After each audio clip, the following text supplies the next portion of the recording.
kahayaan na makalabas ng buhay. Dapat kang matakot sa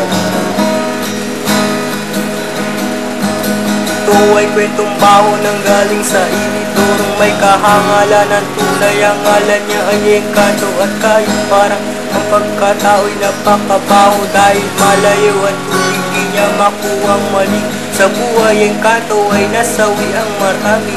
Takot ka sa araw kaya sa dilim palagi. Siya'y amoy manis at parang binurong suka. At pag nagugutom ay nakunguha lang ng bata. Dito sa amin ang biktima niya ay sagana. Kaya hapon pa lang sarado na mga bintana. Dahil lahat ng tao'y takot sa kanyang mukha. Gayon pa man alam nila na tuwing gabi lumalabas. bahala. Mapagkakasal Mama ay magwaga at ang kalingan madali. Kaya na makalabas ng buhay. Yung kopya. Yung kopya. Kahit na anong mangyari, yan din siya nakaabang. At kahit sino ay walang makapigil sa pagsakpan ng mga bibig na may waga at nagnananasa. Lahat ng mga ay naging kaawa-awa. Hawak ang basura, trabaho niya to sa umaga.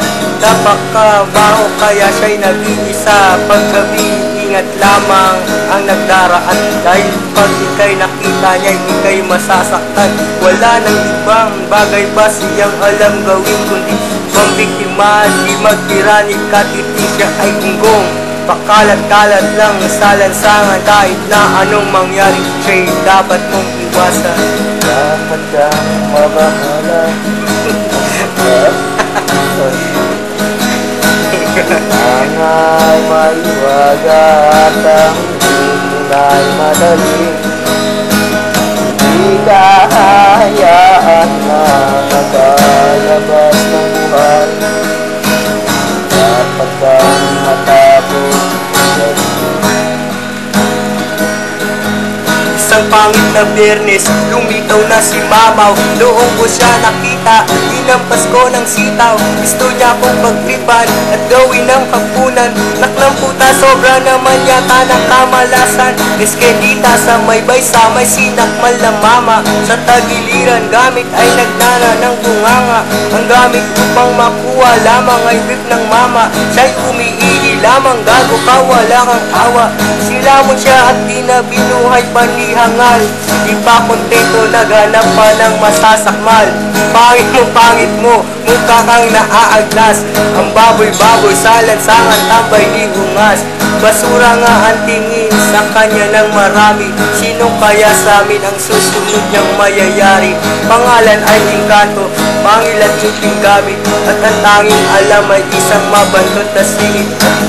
Dapat kang Wala ay nagpapantay sa iyo. Siya kang magwaga at magpilay matalim. di kahayaan pa makalabas ng buhay. Dapat kang matakot sa Andiyan na si Orient sa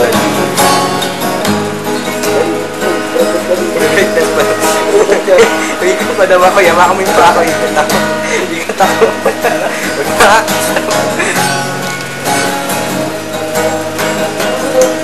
Yan mo pa mo.